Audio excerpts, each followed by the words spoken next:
Assalamu алейкум рахматуллахи ва баракату. Тынчтанайлы. Дамылда мен арендаға комната берем. Алар процентке ақша берип иштетишет. Комнатамды мага берген аренданын акчасы кандай болот, адалбы? Мындай. Бул процентке алып иштеткени банкта турал. Же жөнөкөйдө жеке болсо деле. Сиздин ошо комнатаңыз берип атканыңыз сизге аренда берет, бул адал. Кандай кылып бергенде да сизге адал.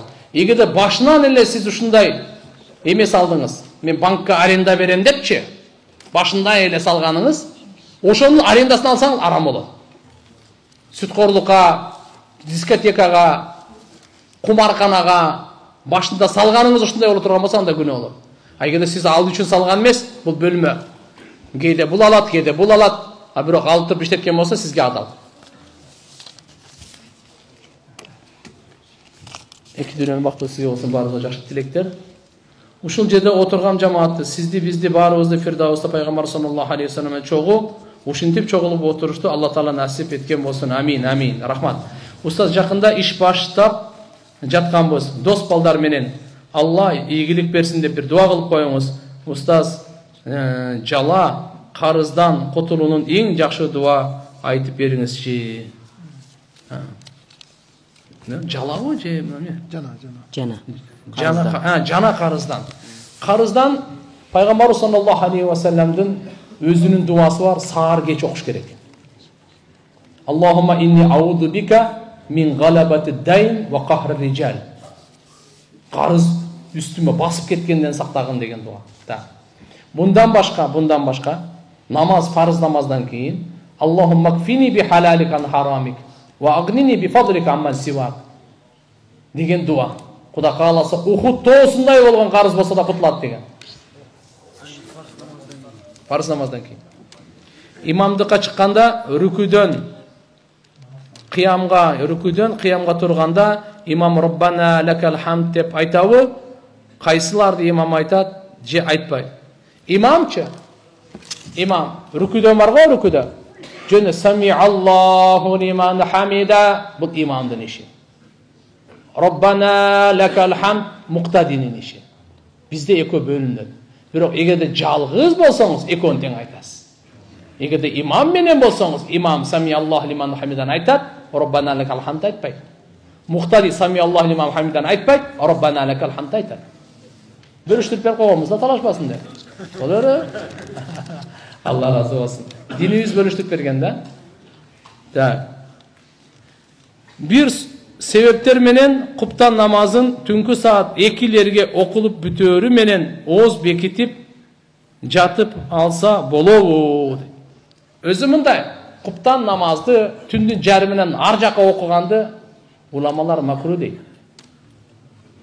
Ошон үчүн куптан намазы кирер, же болбосо 3-төн 1 биринчи өткөндөн кийин окусун дейт. Аны жарымдан нары өткөзбөй. Бирок бүгүнкү күндө мисалы таравих намаз эчтеке эмес, таравих намаз машаалла түнү бою ибадат кылынат. 2-де окуп бүтүрөр менен оозуңузду бекитип жапсаңыз болот. Бирок эң жакшысы саарлыкты ошол таң атайын деген убакытка жакыныраак жапкан жакшы. Ошо мустахаб болуп эсептелинет. Пайгамбар саллаллаху алейхи ва саллам саарлыкты таштабагыла, бир уртам суу ичип болсун да, анткени ошо убакытта да береке бар, жана ошо тамакта, азыкта да береке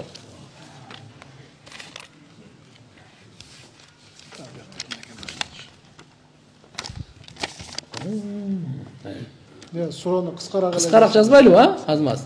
Алла разы. Мен үй бүлөдө эң кичүүсүмүн. Быйыл 11-чи классмын. Кареке болгум келет. Куран жаттап, кийин балдарыма да үйрөткүм. Бирок үйдөгүлөр апам көп кызыкпай колдобой атат. Оку иште дешип, окатың тың болуп деп, кээде өзүм дагы кайсы жагын тандаарымды билбейм. Кыяматта ата энеме нурлуу тажы кийгизсем, мен үчүн бакыт жана өзүм менен 40 кишини бейишке киргизип кетсем, сонунда устаз, кайсы жагын тандайм? Оюңузду айтсаңыз, жана дуа кылып коюңуз. Кареке жана илимди мыкты окуп бүтөйүн. Алла разы болсун, машалла. Куран жаттаңыз таксыр. Құран жаттаңыз. Шындап алхамду айтқаныңыздай ата-енеңізге таж кигізесіз. Бүгін бирок үйдө ишти да кылыңыз. Макулбу? Үйдө да ишти кылыңыз. Мен сизге айтайын, бизде Арча Бешикте bir пограничный эмеде, аэропортта пограничный иштеген bir бала бар эле да. Ал окубайт. Күндө асырда келет, Куран алып кетет. Бар белеңизде? Мынамдакы Билал Дамла деле айтат, менин сөзүм жок дебейт. Куранды баштан аяк чейин жаттап койт. Ишин таштаган жок. Эрк керек экен да. Күн сайын кайталап эле эрк болсо, иншалла ишиңиз менен деле, башка окууңуз менен деле Куран жаттап аласыз иншалла. Аракет кылыңыз. Эгерде апаңыз кичине каршылык кылып аткан болсо, апаңызга каршы чыкпаңыз. Ушуну айтмакчымын да. Куранды жаттай бериңиз иншалла. Кайсы медресе же исламский университет сунуштайсыз? Ичте же сыртта? Allah razı olsun. Men sırttagысын сунуштабайт элем азыр. Ушул учурда. Кыргызстандын ичинде иншалла илимди алыңыз. Alhamdulillah medreseler bardыгы, alhamdulillah Hanafi, чекеден эле мыкты. Андан кийин алгандан кийин аны сыртка барсаңыз жакшыраак. Азыр түздөн түз сыртка барганга мен оюм жок.